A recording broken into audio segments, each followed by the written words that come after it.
el mensaje de Jesucristo a otra persona. Hay personas que de repente se olvida que nosotros tenemos una cultura de misioneros, cultura de hombres y mujeres que lo dejaron todo. Algunos se vinieron jovencitos, jovencitas, algunos solteros y permanecieron solteros por muchos años mientras se desgastaban llevando el Evangelio de Jesucristo a nuestros ciudadanos, a nuestros hermanos que ahora constituyen las iglesias. Nunca debemos olvidar de dónde venimos nosotros. Somos hijos de misiones. Y esta iglesia tiene que tener el concepto de ser misión y hacer misión. Hay dos elementos que son buenos y que los reconocemos. Uno de ellos, hoy día en la mañana, en la clausura, nuestra hermana Viviana nos planteaba 3 cosas que son necesarias en la misión. Quienes estuvieron en la escuela dominical podrían recordarlo. La primera es orando, ¿cierto? La segunda es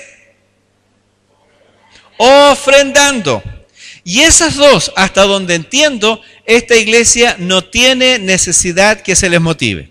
¿Es así o no?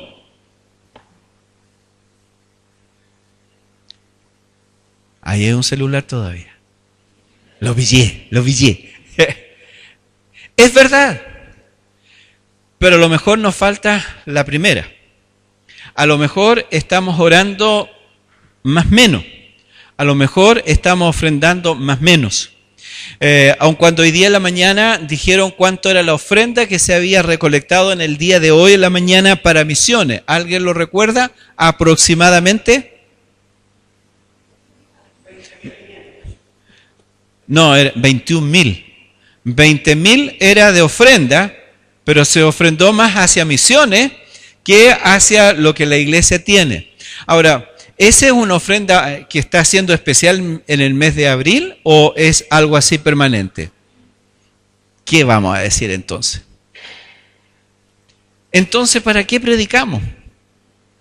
¿Cierto? Si ya lo estamos haciendo, qué bueno.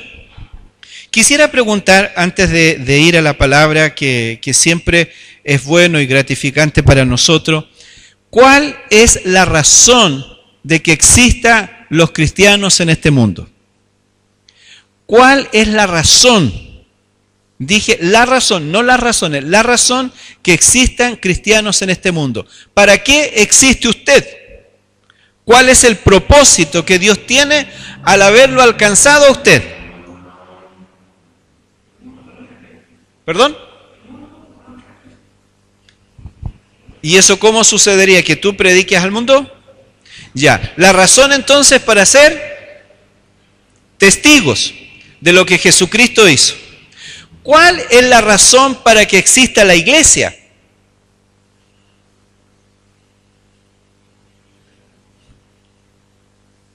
Son dos cosas distintas. Cercanas pero distintas. La razón para que nosotros existamos, para que Dios haya tocado nuestro corazón, es para que seamos testigos, para demostrar, para hacer luz, para hacer sal, para que los otros vean que Jesucristo es algo real, concreto y que es factible tenerlo. Pero la razón para que existe el templo, ¿cuál es? La iglesia. No la escucho. ¿Es más complicado parece? ¿Qué es lo que hacemos en el templo? ¿Para qué venimos a la iglesia? ¿Cuál es el comportamiento de nosotros como miembros de la iglesia? ¿Para orar? ¿Adoración? ¿Para adorar? ¿Qué dice la Belén? Exacto, para aprender, para ser capacitados.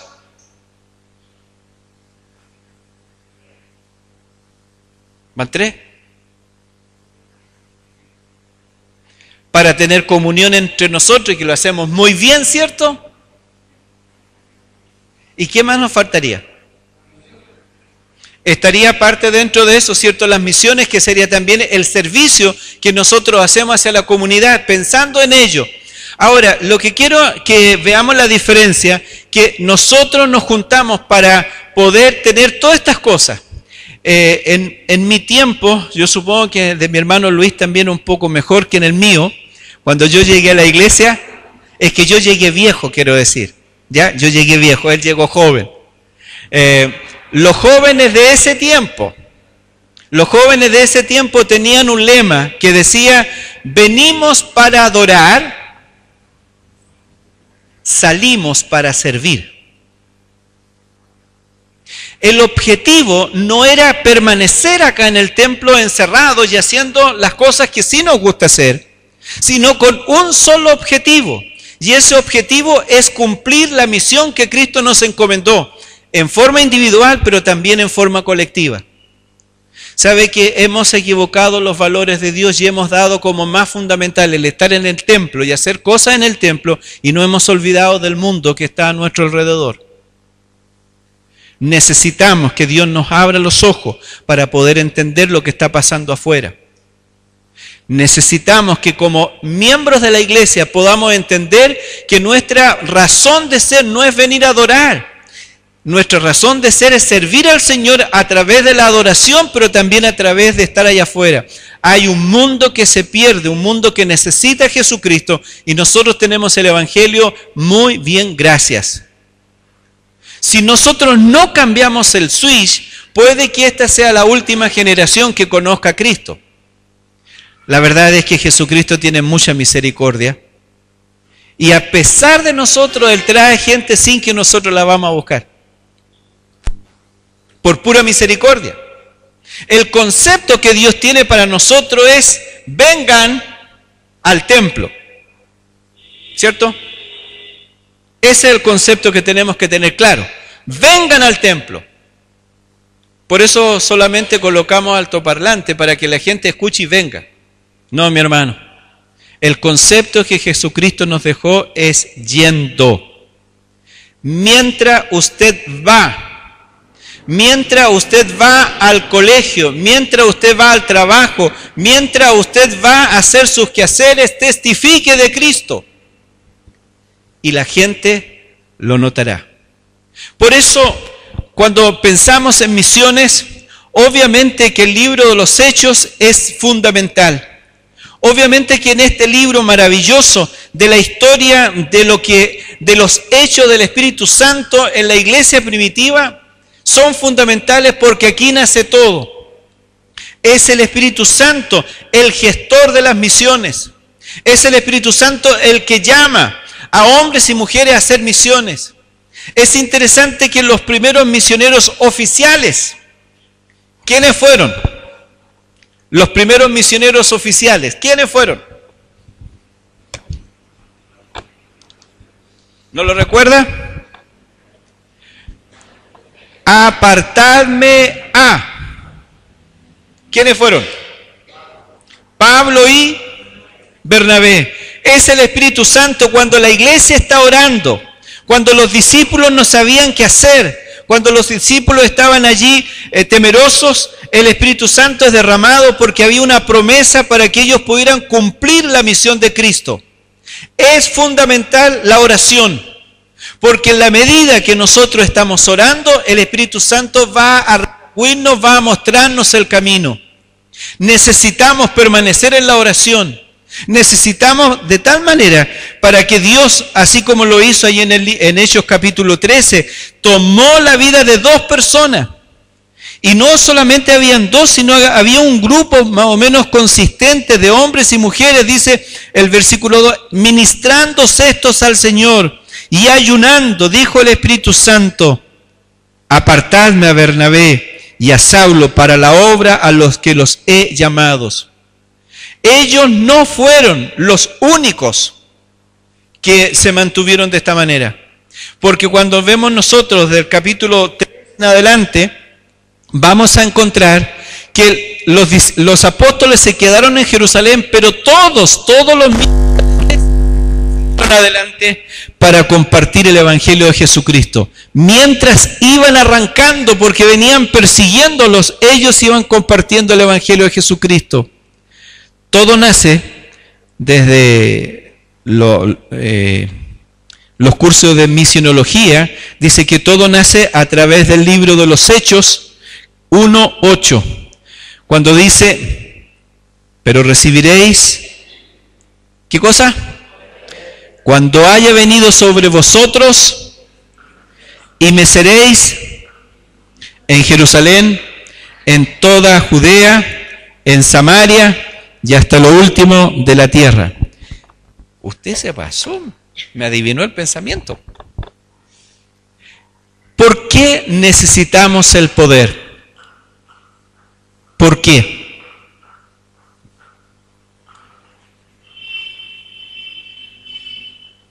¿Por qué la iglesia necesita el poder? ¿Por qué el liderazgo necesita el poder? ¿Por qué? ¿Se le ocurre algo? ¿Piensa por qué? ¿Por qué usted necesita el poder? Puede que no esté ni en liderazgo ni nada, pero usted también necesita el poder. ¿Por qué? ¿Cierto? Porque es imposible hacerlo en forma humana. Porque no es una persuasión mental. No son argumentos que nosotros tenemos, sino es una convicción que tiene que nacer. ¿Y sabe además por qué? Porque la Escritura dice que cuando nosotros estamos sin Cristo, ¿cómo estamos espiritualmente?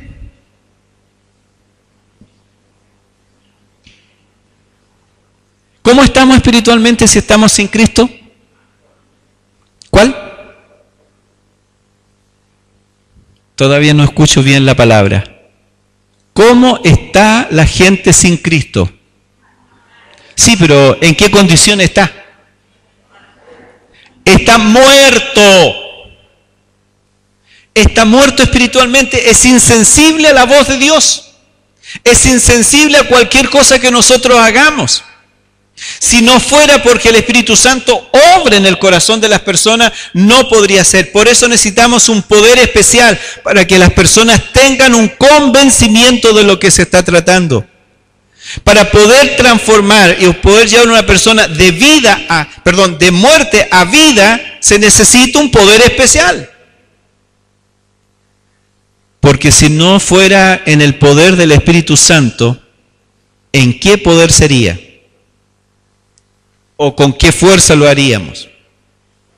Con la nuestra.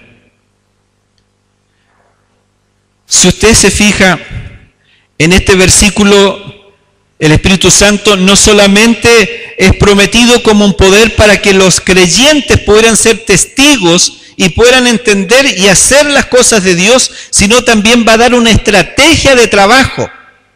Y una estrategia tan simple, pero tan concreta, que se está esperando muchas veces que vengan cosas así como luces especiales o un programa de estrategia distinta.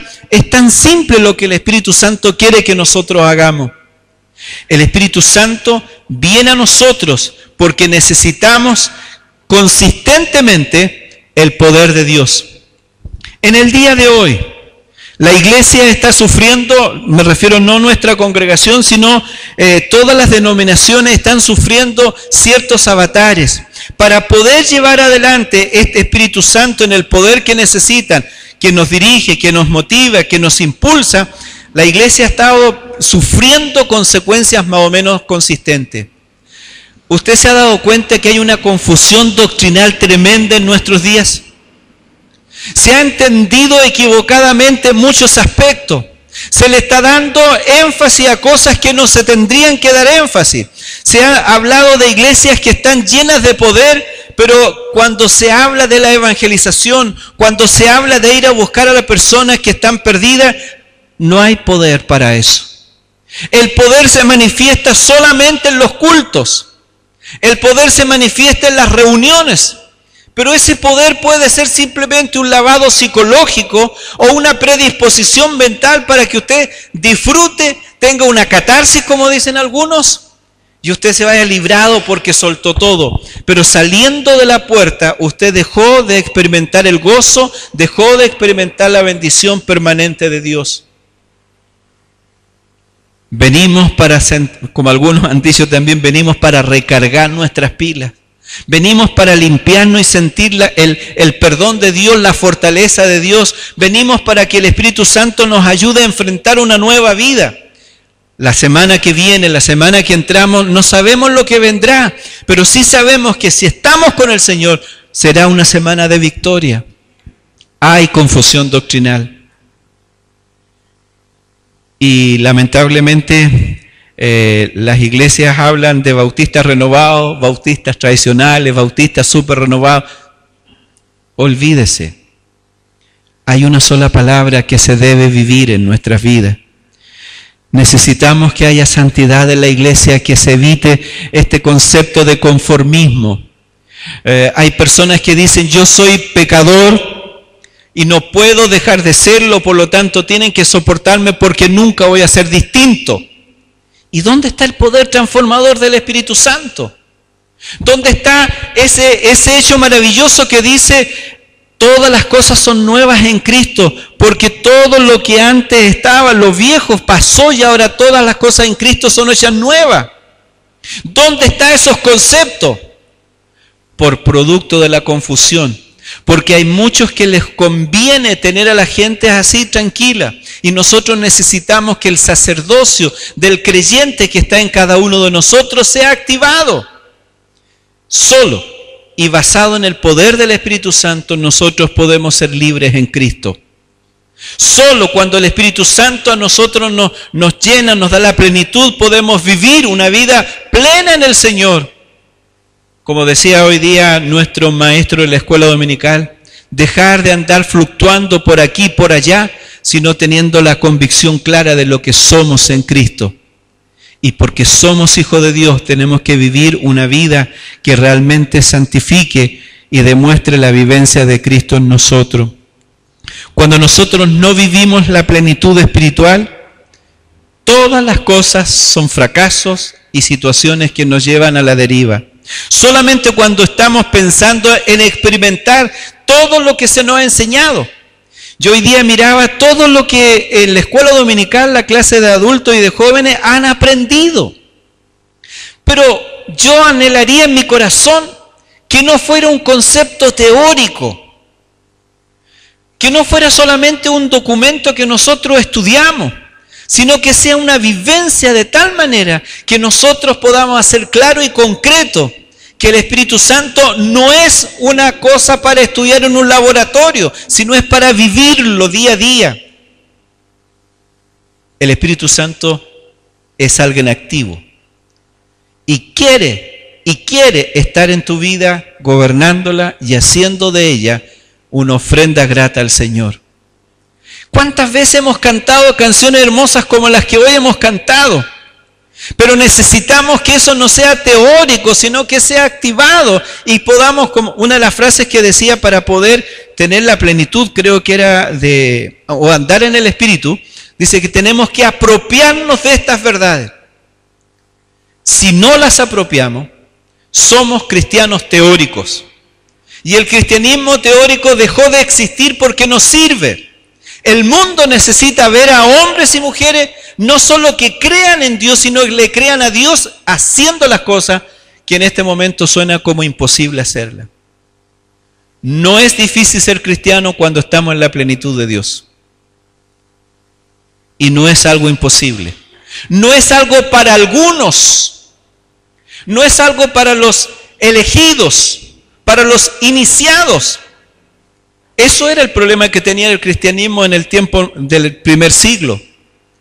Los gnósticos decían que había que hacer tales cosas para alcanzar el conocimiento. Pero qué bueno que el cristianismo no es para algunos. Qué bueno que el cristianismo es para todos.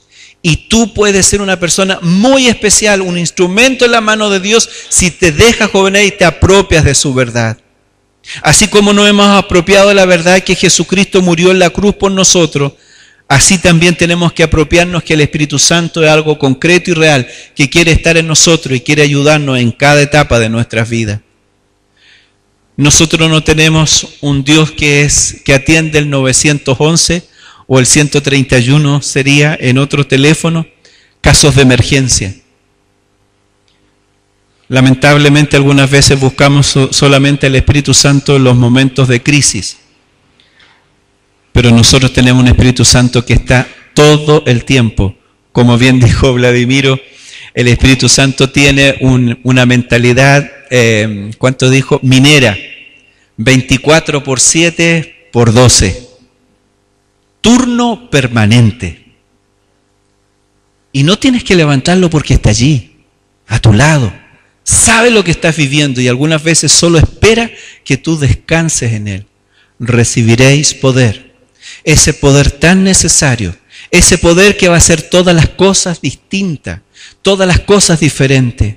Ese poder hizo que los mismos hombres que vemos en el libro de los Hechos dispuestos a morir y que murieron por la causa de Cristo, esos mismos, poquito tiempo antes, salieron arrancando cuando sintieron el peligro. Ese mismo Pedro que en un momento dijo, Señor, aquí está mi pecho, estoy dispuesto a morir por tu causa. Ese mismo Pedro salió arrancando cuando vio que Jesús estaba siendo arrestado. Esos creyentes temerosos, debiluchos, raquíticos espiritualmente, faltos de convicción, ambivalentes, que dicen una cosa y hacen otra, cuando llegó el poder del Espíritu Santo fueron totalmente distintos. Esa diferencia tiene que haber en nosotros. Hay una diferencia y debe estar marcada. Y no necesariamente tiene que ser una diferencia física.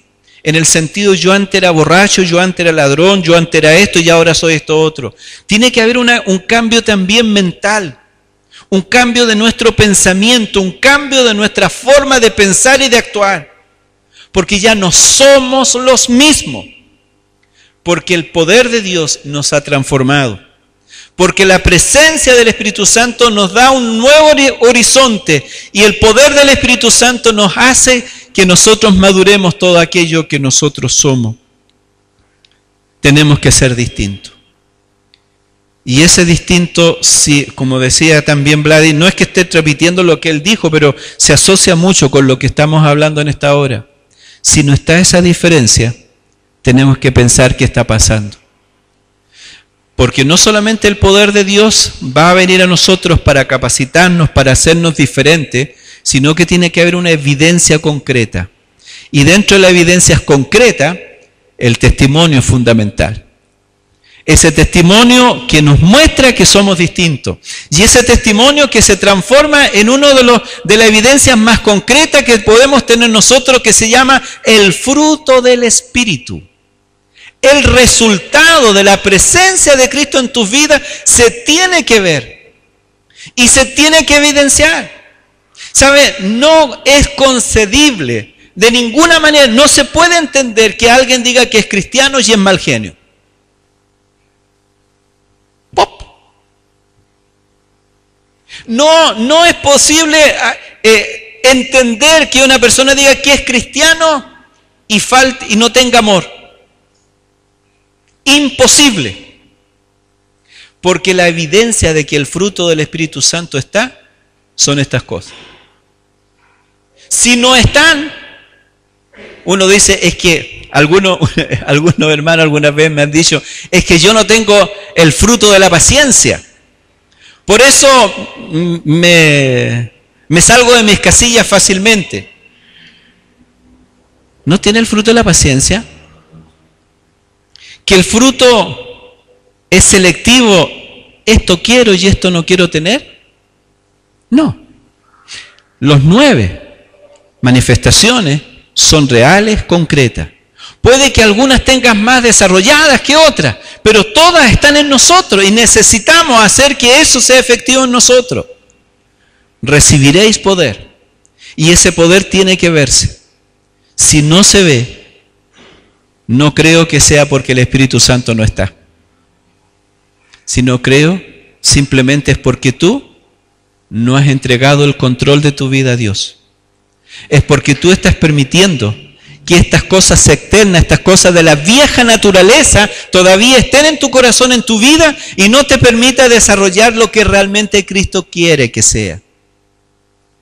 En esto conocerán todos que sois mis discípulos, si si tuviereis amor los unos por los otros. Es inconcebible que en una iglesia no se amen todos. Es inconcebible, no es una iglesia cristiana, no es una iglesia de Dios cuando nosotros estamos pensando en tener cierto grupo y otro no. No puede ser, aquí tenemos 4 filas de banca y eso no significa que hay 4 grupos o tensiones. ¿Sabe? Por primera vez en mi vida conocí una iglesia, ahora que estuvimos en Canadá, había una iglesia bautista que había sido constituida en 1825. De esas catedrales que aparecen de Europa, esa parecida de esos templos católicos. Había un grupo de hispanos con su pastor. Había un grupo ucraniano con su pastor. Había un grupo de habla inglesa con su pastor. Había un grupo de habla china con su pastor. Y creo que había otra más congregación allí que se reunía. Pero los 5 grupos decían somos uno. Todos pertenecían a la misma iglesia. Yo nunca había visto esto. Había visto otras congregaciones y allá también en Canadá hay. La iglesia hispana funciona totalmente aparte de la iglesia de habla inglesa. Pero ellos se reunieron y hablaron y oraron juntos y dijeron, nosotros somos una iglesia que nos manifestamos en idiomas distintos, pero nuestra sensación, nuestros sentimientos siguen siendo uno. Pablo es muy fuerte cuando allá en Corintios dice que algunos pensaban que podía tener cierta tendencia hacia ciertos liderazgos. Yo soy de Pablo, yo soy de Apolo, yo soy de Cefa, yo soy de Cristo. Una iglesia no puede estar dividida. Y aun cuando sus líderes sean líderes carismáticos como Pablo, como Pedro y como Apolo, no da riendas o ocasión para que piensen que nos vamos a asociar con este y no con esto otro. Una iglesia deja sus rivalidades porque somos uno, porque hay amor. Y aprendemos a respetarnos, y aprendemos a amarnos, y aprendemos a estimularnos. Para eso necesitamos el poder. Porque la tendencia humana es otra. Ser iglesia de la perspectiva de Dios es totalmente distinta.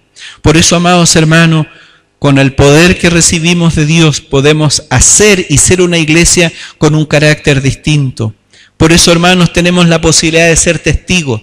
Y nuestra iglesia debe ser testigo no solo del bienestar económico que entregamos a misiones, porque estos son pocas y no sé, Luis, si esta es la única iglesia que hace algo así, de lo que tú sabes, a nivel nacional. ¿Sí?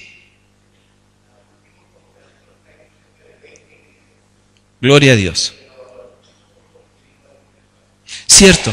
Eso a nosotros nos da mucho estímulo.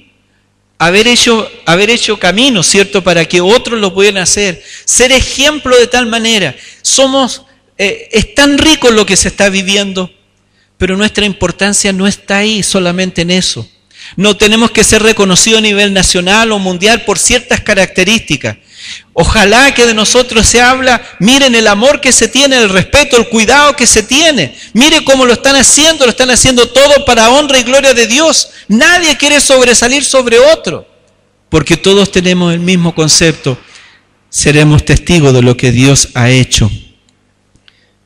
Sabemos los lugares donde el Espíritu Santo quiere que nosotros seamos testigos. Sabemos que representa Jerusalén, ¿cierto? Jerusalén, ¿qué representa para nosotros?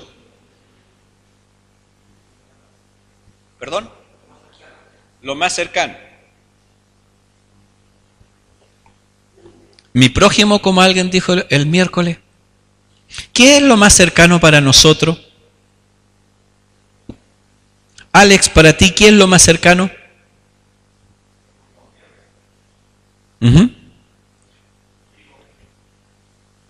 ¿Ya?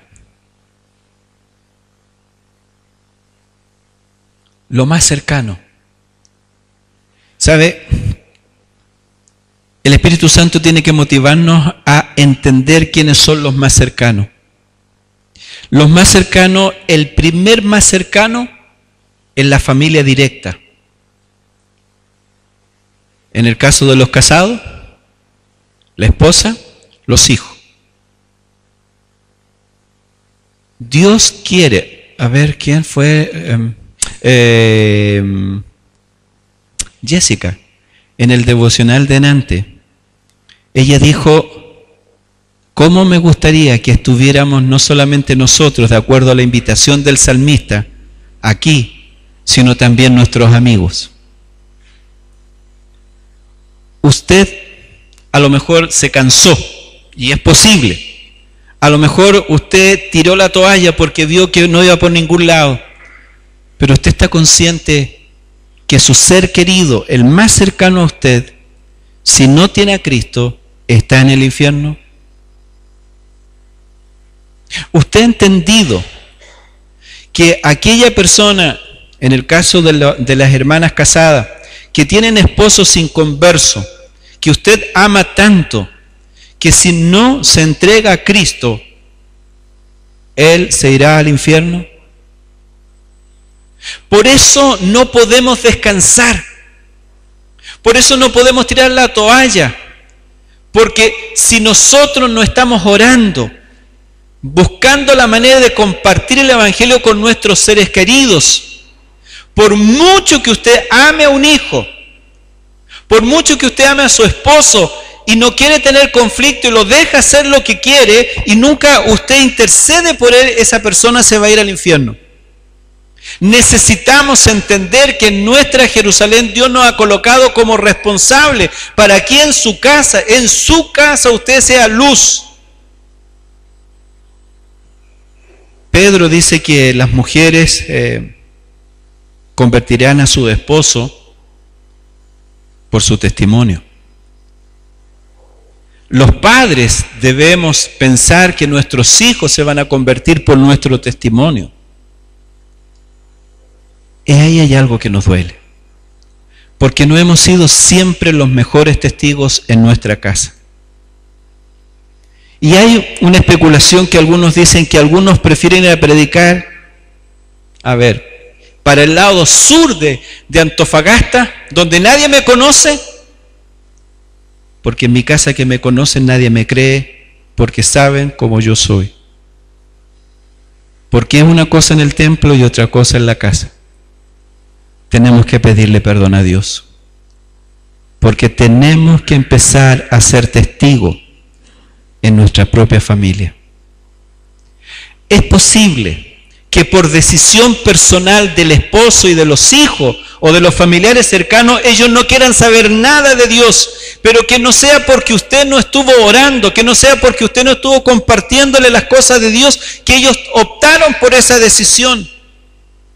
Pero si esa decisión de no buscar al Señor fue porque nunca usted les habló de la importancia de Dios, será nuestra responsabilidad delante de Él. El desafío de misiones comienza en casa. El desafío de misiones comienza con mis hijos. Y en el caso de nosotros ya mayores, son nuestros nietos. Y aun cuando sus padres son los primeros responsables en transmitir el Evangelio, hay una abuela por ahí, cierto que en la Biblia, que se unió con su hija para orar, para interceder, para convencer y llevar a los pies de Jesús finalmente a su nieto. Pablo reconoce a esas dos mujeres por el esfuerzo que hicieron. Y ese hombre, Timoteo, fue gran hombre de Dios, producto de una abuela y producto de una madre que se pusieron de acuerdo. Si el esposo no tiene idea, si el esposo no lo entiende, como en este caso, el papá de Timoteo no era judío, no era cristiano, si dos creyentes se ponen de acuerdo, el Señor va a responder. Necesitamos el poder de Dios para hacer efectivo el mensaje de Jesucristo en nuestra casa. El segundo lugar, que es Judea, representa para nosotros todo lo que es la segunda región. Y ahí donde tenemos que preguntarnos si hay lugares donde hay personas que no conocen a Cristo. Si hay obra bautista, si hay obra evangélica, para poder nosotros unirnos y proclamar a Cristo en todo lugar. Lo otro lo sabemos, Samaria. Pero quisiera enfatizar un poquitito, no solamente en Samaria, porque Antofagasta es totalmente distinta culturalmente hablando a la Antofagasta que nosotros dejamos. Ahora hay otras culturas que han sido metidas acá, con costumbres que son diferentes a las nuestras, pero están insertas. Y no tenemos que ir a sus países para evangelizarlo en su cultura, sino Dios lo ha traído a nuestra ciudad para que nosotros lo evangelicemos. Y tenemos una tremenda oportunidad de hacer misiones sin salir de la casa, llevando el mensaje de Jesucristo a otras personas de otras culturas.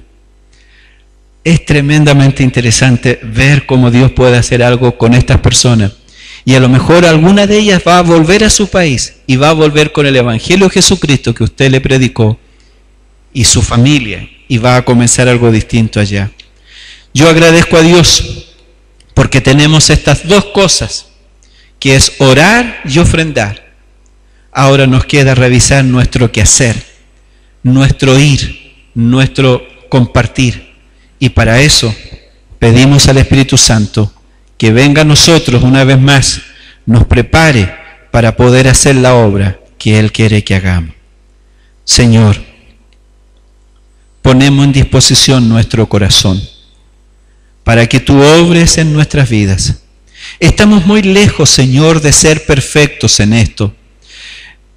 Hay tantas situaciones que se mezclan, situaciones que son totalmente fuera de nuestro alcance algunas veces. Pero yo te pido que Tú hables a nuestro corazón, que nos hagas ver nuestra familia cercana. Si no hemos sabido cómo llevar el Evangelio, cómo compartir el Evangelio, enséñanos Tú, Señor. Queremos ver a nuestros hijos de temprano, Señor, conociéndote, desarrollándose. No queremos verlos, Señor, que lleguen a la edad como tantas veces ha sucedido, que ya no quieran venir con nosotros y tengan tal poder de autoridad que no vengan. Gracias te damos por aquellos papás que todavía pueden traer a sus hijos. Gracias por aquellos que todavía pueden persuadir a los hijos. Y aun cuando sabemos que algunos vienen de mal genio, con mal modo, pero están en tu casa.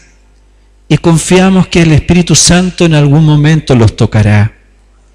Haz que nuestras familias sean familias lindas, donde nuestros hijos, los esposos, la esposa, pueda verte a ti, Señor. Que pueda conocer y experimentar de tu amor. Gracias porque esta iglesia va a ser cada día bendecida, porque nosotros tomaremos decisiones de hacer tu voluntad. Bendícenos una vez más, en el nombre de Jesús.